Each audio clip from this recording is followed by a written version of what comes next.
Okay, okay, okay. See, that's what I'm talking about. This is exactly what this show was built on. This is exactly what this show came here to bring. Top tier artists, up and coming artists who have something to prove, who have something to show, and who have something to say. And I can say that everyone in this episode came with it. They came strong and they came ready to advance to the next round.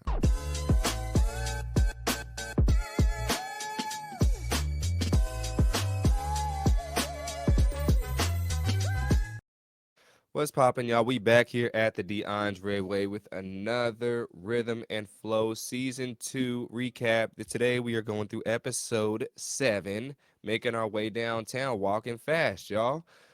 This episode was lit. My favorite one. I keep saying that, but this was the top tier one out of all of them. I don't know how any of the rest are going to top this.